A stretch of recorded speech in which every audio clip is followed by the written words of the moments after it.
తిరిగి BCN news కి స్వాగతం. ఓమన్లో చిక్కుకుపోయిన అన్నమయ్య జిల్లాకు చెందిన మహిళ షహనాజ్ సురక్షితంగా ముంబైకి చేరుకున్నారు. ఇండియన్ ఎంబసీ ఏపీ ప్రభుత్వం పోలీసుల చొరవతో ఆమెను ఓమన్ నుండి క్షేమంగా తీసుకురాగలిగారు. ఓమన్లో ఒక చీకటి గదిలో బందీగా ఉంటూ సహాయం కోసం ఆమె వేడుకున్న వీడియో వైరల్ కావడంతో ఏపీ ప్రభుత్వం ఉప ముఖ్యమంత్రి పవన్ కళ్యాణ్, జిల్లా ఎస్పీ ధీరజ్ వెంటనే స్పందించారు. ఇండియన్ ఎంబసీతో సమన్వయం చేసుకుని షహనాజ్ ను సురక్షితంగా ముంబైకి తరలించారు. ప్రయాణ ఖర్చులను ఉప ముఖ్యమంత్రి భరించడంతో ఆమె స్వగ్రామానికి చేరుకున్నారు. షహనాజ్ అనే మహిళ ఒమన్లో బ్రతుకు తెరువు కోసం అక్కడికి వెళ్ళింది. అక్కడ వెళ్ళిన తర్వాత 3-4 మంత్స్ వరకు బాగానే పనిచేసుకునింది.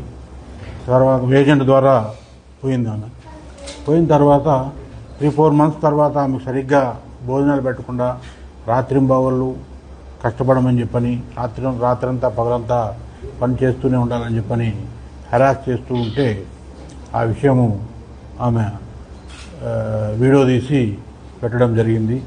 అది చూసిన మన ఉప ముఖ్యమంత్రి గారు గవర్నమెంట్ తరఫున, అలాగే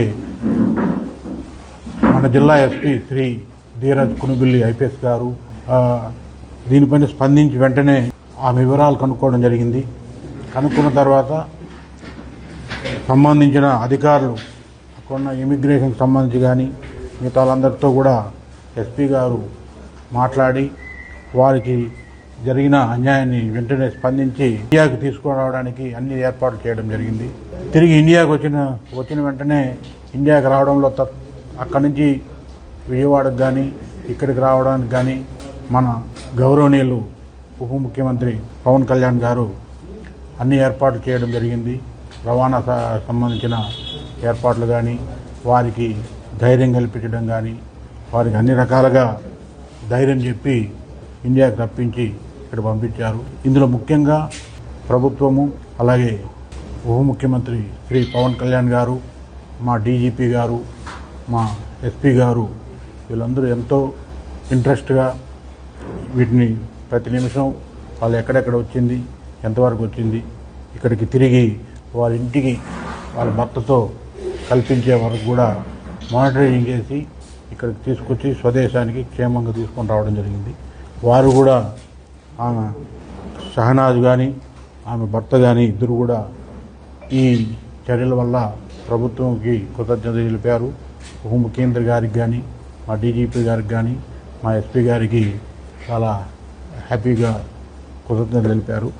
సో ఎవరైనా సరే ఏజెంట్ల మాటలు విని విదేశాలకు వెళ్ళేటప్పుడు జాగ్రత్తగా అన్నీ చెక్ చేసుకొని మంచి అక్కడికి పోయే విధంగా చూసుకోవాలి తప్ప ఇమిగ్రేషన్ని తప్పుడుగా చూపించి ఇలాంటి తప్పుడు పాస్పోర్ట్లు కానీ వీసాలు కానీ తీసుకొని పోవడం వల్ల చాలా ఇబ్బందులు పడతారు. అలాగే వర్క్ వీసా మీదే వెళ్ళాలి, టూరిస్ట్ వీసా మీద వెళ్ళిపోయి అక్కడ పనిచేయడానికి కల్పిస్తామని చెప్పంటే అది కూడా మీరు ముందుగానే చెక్ చేసుకోవాలి. ఎందుకంటే మన ఏరియా మొత్తం కూడా ఎక్కువగా విదేశాలకు పోయి అక్కడ బ్రతుకు తెరువు కోసం పోయి అక్కడ పని చేసుకుని వచ్చేవాళ్ళు ఉన్నారు. కాబట్టి ఏజెంట్లు ఎవరు కూడా ఏజెంట్ల దగ్గర మోసపోకూడదు. అటువంటి వాళ్ళు ఎవరైనా ఉంటే కూడా పోలీసుల దృష్టికి తీసుకొస్తే వారి మీద కూడా కఠిన చర్యలు తీసుకుంటారు. తిరుమల శ్రీవారిని పలువురు ప్రముఖులు దర్శించుకున్నారు. వీఐపీ విరామ దర్శన సమయంలో భారత ప్రధాన ఎన్నికల commissioner Gyanesh Kumar, high court judge justice Chella Gunaranjan, Telangana మంత్రి లక్ష్మణ్ కుమార్, గాయకురాలు శోభారాజు, సినీ దర్శకుడు బోయపాటి శ్రీను, శైలేష్ కొల్ను, అగ్ర నిర్మాత డివివి దానయ్య, యువనటి రుహానీ శర్మలు వేర్వేరుగా స్వామివారి సేవలో పాల్గొని మొక్కులు చెల్లించుకున్నారు. దర్శనానంతరం వీరికి రంగనాయకులు మండపంలో వేద పండితులు వేదాశీర్వచనం అందించగా ఆలయ అధికారులు స్వామివారి తీర్థ ప్రసాదాలు అందజేసి పట్టువస్త్రంతో సత్కరించారు.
మంచి ప్రాజెక్ట్తో వస్తున్నాను ముందుకి. సో అందుకనే దర్శనానికి కూడా వచ్చాను. అది స్వామివారు అనుగ్రహించాలి. అది పోయినసారి కూడా అడిగారు, నేను చెప్తున్నాను, స్వామివారు అనుగ్రహిస్తే ఏదైనా చేస్తాం, దాని కూడా అసలు అనుగ్రహించాలి. నెక్స్ట్ ప్రాజెక్ట్ మీదే కూర్చొని ఉన్నానండి, జరుగుతుంది. కేంద్ర మంత్రి బండి సంజయ్ కుమారుడిపై కుత్లబాపూర్ బీఆర్ఎస్ పార్టీ మహిళా నాయకురాళ్లు బగ్గుమన్నారు. బండి సంజయ్ కుమారుడిపై పోక్సో కేసు నమోదుపై మహిళలు హర్షం వ్యక్తం చేశారు. వెంటనే అతనిపై కఠిన చర్యలు తీసుకోవాలని పెట్ బషీరాబాద్ పోలీస్ స్టేషన్ వద్ద ఆందోళన చేపట్టారు. కేంద్ర మంత్రిగా ఉన్న బండి సంజయ్ వెంటనే రాజీనామా చేయాలని డిమాండ్ చేశారు. వార్తలు ముగించే ముందు ముఖ్యాంశాలు మరొకసారి. పాలకొల్లు నియోజకవర్గాన్ని అగ్రగామిగా నిలుపుతానన్న నిమ్మల. యలమంచిలి, నర్సాపురం మండలాల్లో 5.62 కోట్లతో చేపట్టనున్న అభివృద్ది పనులకు శంకుస్థాపన చేసిన మంత్రి.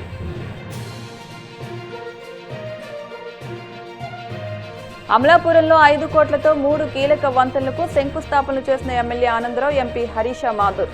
పట్టణంలో రహదారుల అభివృద్ధికి ప్రభుత్వం కట్టుబడి ఉందని వెల్లడి. విశాఖలో సుమారు 400 మంది హోంగార్డులకు ఉచితంగా హెల్మెట్లను పంపిణీ చేసిన CP Shankhabrata Bagchi. RK beach నుండి వైఎంసీఏ జంక్షన్ వరకు భారీ ర్యాలీ. తిరుమల శ్రీవారిని దర్శించుకున్న పలువురు ప్రముఖులు. ఆలయ మర్యాదలతో స్వాగతం పలికిన అధికారులు. ఈ వార్తలు ఇంతటితో సమాప్తం. మరిన్ని వార్తల కోసం BCN digital YouTube channel, Facebook page ని ఫాలో అవ్వండి. అప్డేట్ వార్తల కోసం ప్లీజ్ సబ్స్క్రైబ్.